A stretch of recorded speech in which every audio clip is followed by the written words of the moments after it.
I now call upon Dr. Matthew Lovett, Academic Subject Leader in Music and Media, to present the citation in honour of Jaz Coleman.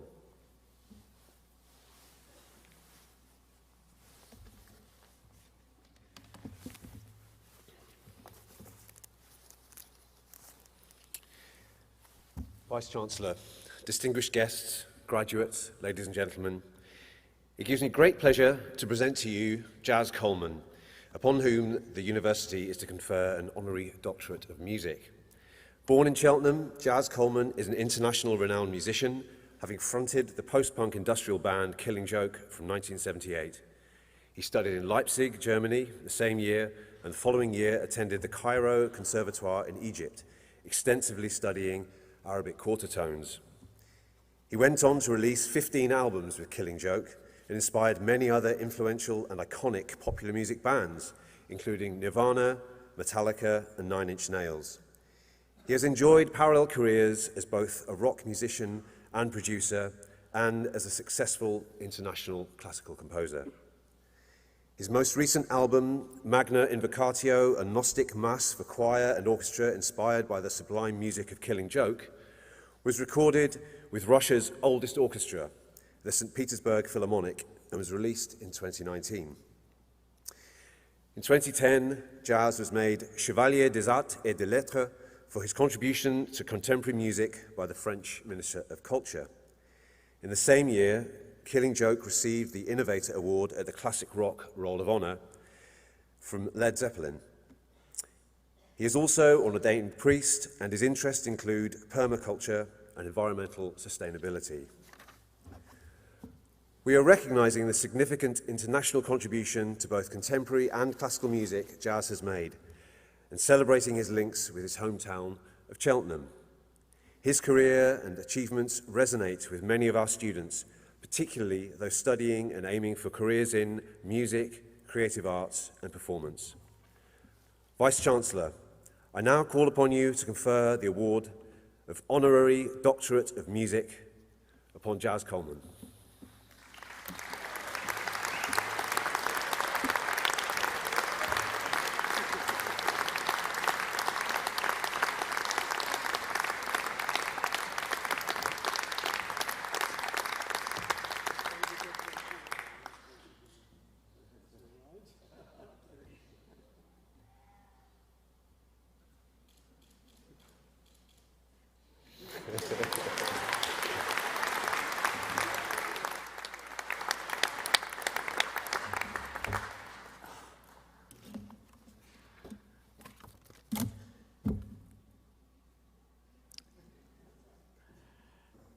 Ladies and gentlemen, it is indeed a great honour for one such as I to receive this PhD.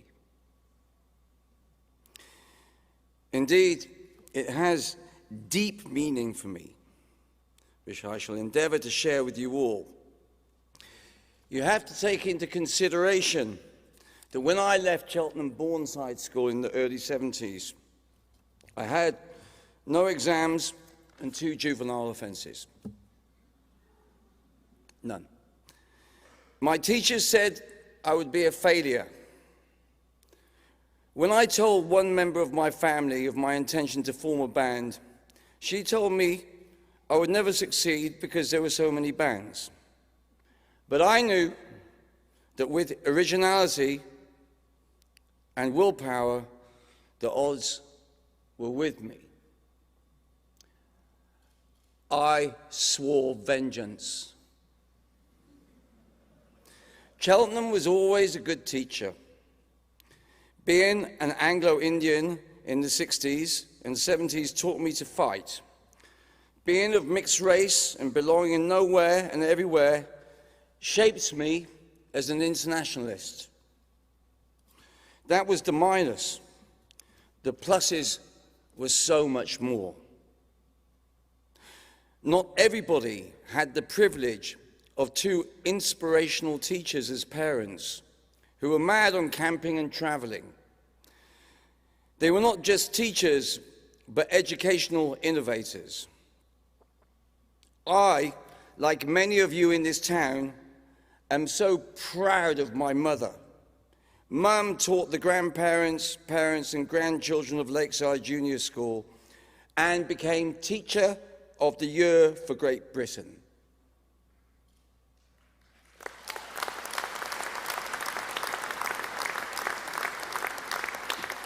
She gave so much to her students. My brother, Dr. Piers Coleman, who's a great leader in science, my brother Piers and I were jealous of them.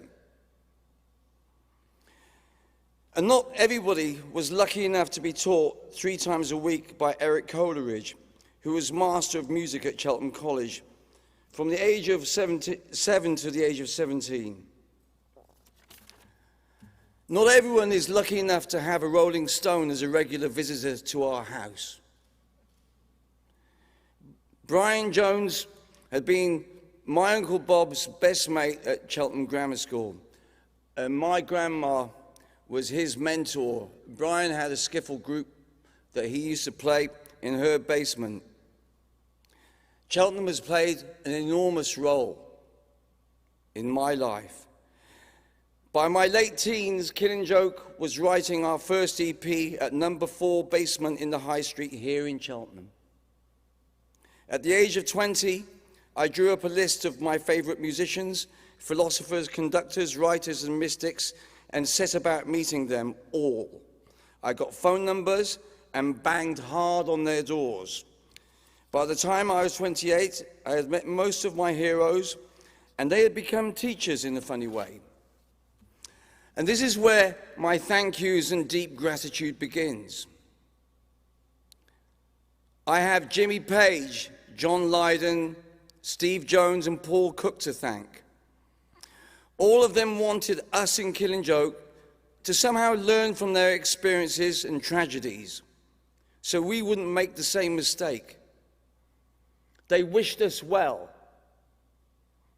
In classical music, I have the late Dr. Klaus Tenstedt, who I got my first score to. He told me that one day I would be the new Mahler. I didn't even know who Mahler was then. I have Dr. Klaus Tenstedt to thank for my journey through Eastern Europe that led to Czech Republic, my home now, and of course on to Mother Russia. I have Philip Glass to thank. And finally, I have Dr. Peter Sanders, who is still my teacher to this day, who I studied orchestration under, to thank. I am grateful to my colleagues, my brothers in war in Killing Joke. You have been my greatest teachers of all. By rising above our differences and staying together, we have given hope to the world.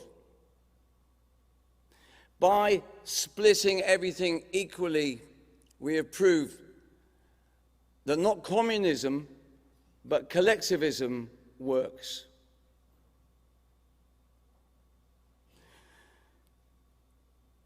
With privilege comes duty. I will continue my work in Russia with orchestra. I want to perform and work in India. I intend to continue my work with the spiritual arm of the United Nations. But above all, I want to be a friend, mentor, and advisor to all who require my services.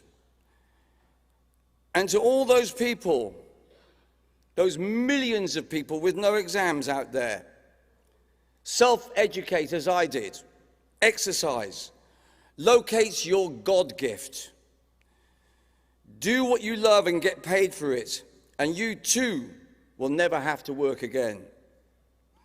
Again, I want to thank the University of Gloucestershire for this great honor.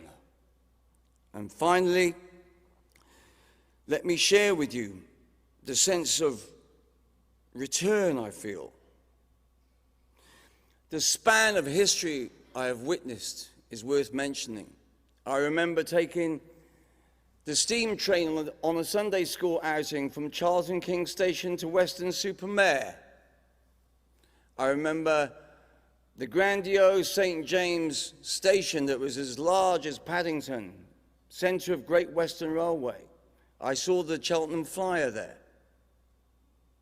I remember the grand cafes of the promenade, the Cadena and Brunner's, where a string quartet would serenade you as you drank Blue Mountain coffee.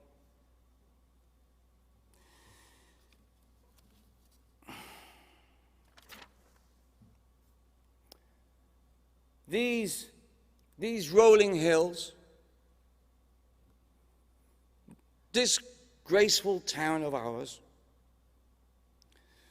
and this sacred shire that inspired Lord of the Rings and Alice Through the Looking Glass.